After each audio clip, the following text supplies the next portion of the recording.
عقیدہ توحید ہمارے اصول دین میں سے پہلا اصل ہے۔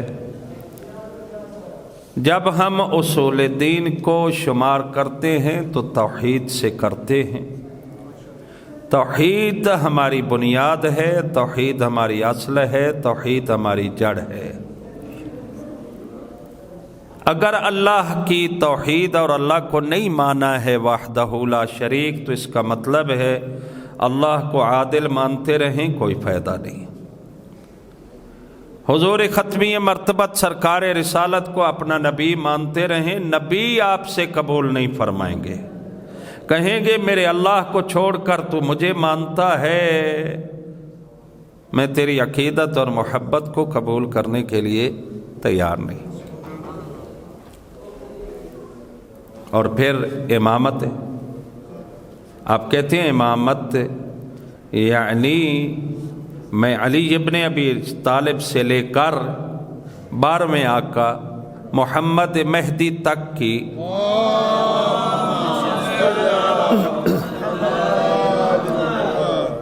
امامت کا قائل ہوں۔ بڑا خوبصورت جملہ ہے، بلکہ تھوڑی وضاحت بھی کروں گا۔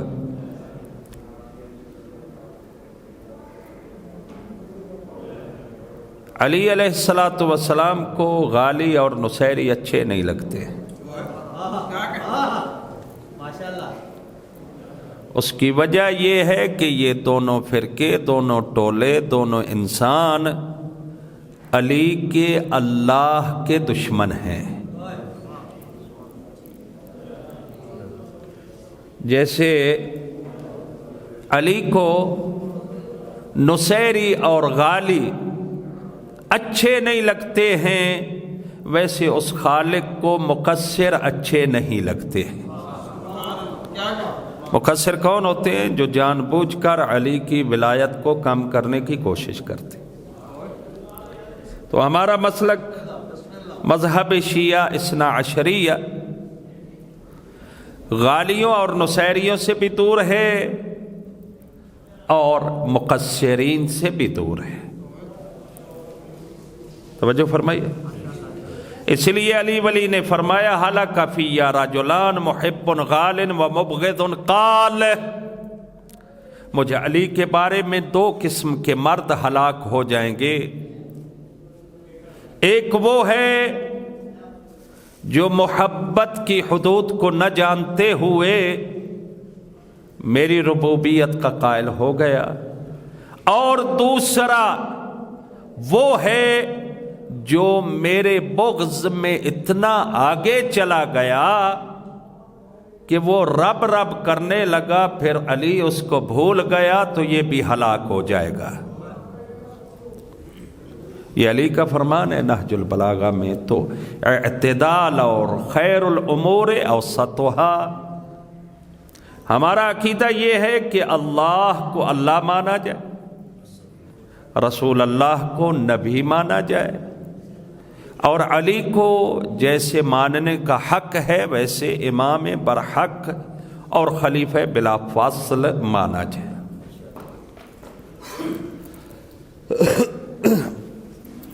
ان باتوں سے پیچھے ہٹنا ہمارے لیے ممکن نہیں ہے، اور علی سے آگے بڑھ جانا یہ ہمارا خون ہمیں اجازت نہیں دیتا ہے، اور نہ ہی عقیدہ ہمارا ہمیں اجازت دیتا ہے کہ ہم علی سے آگے نکل جائیں۔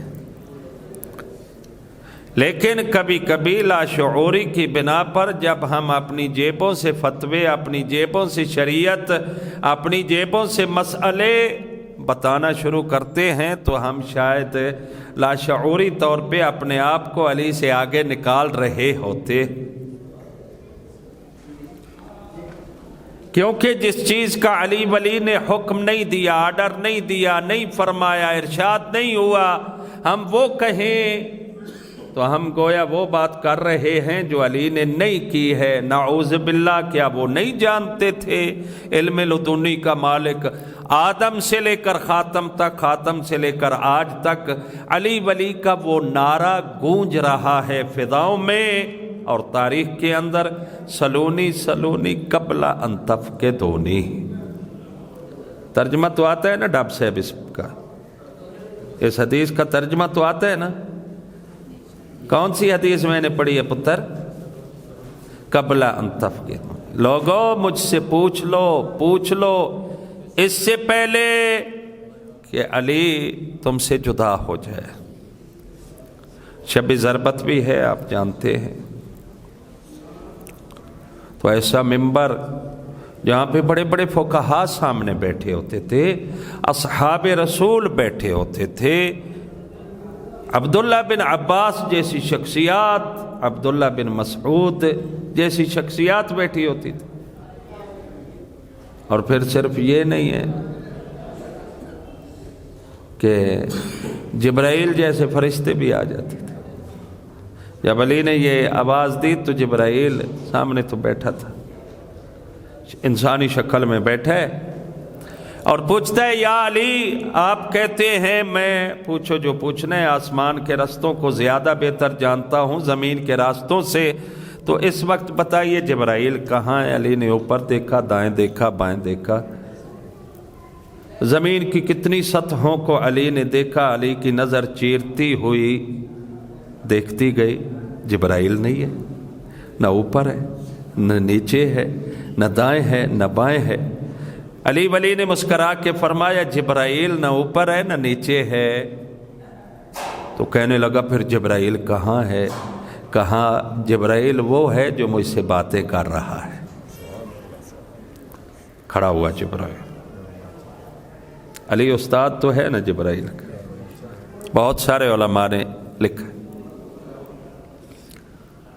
تو باہر شرک کو نہ اللہ قبول کرتا ہے، نہ رسول قبول کرتا ہے، نہ علی ولی قبول کرتے ہیں، نہ اس چیز کو پسند کرتے ہیں۔ اور بہت سارے واقعات ہیں کہ جب لوگوں نے علی علیہ السلام کے سامنے آ کر کہا کہ آپ ہمارے رب ہیں، پروردگار ہیں، علی ولی نے فرمایا نہ ایسا نہیں ہے، وہ رب ہے۔ ٹھیک ہے، تو پیغمبر اسلام کے سامنے آئے، السلام علیکہ یا ربنا، اے ہمارے رب ہمارا سلام ہو۔ رسول اللہ سے کہا، رسول اللہ نے فرمایا لعنکم اللہ، اللہ تم پہ لعنت کرے، میں رب نہیں ہوں، میں اس رب کا بندہ ہوں۔ کون سا رب؟ جو میرا بھی رب ہے تمہارا بھی رب ہے۔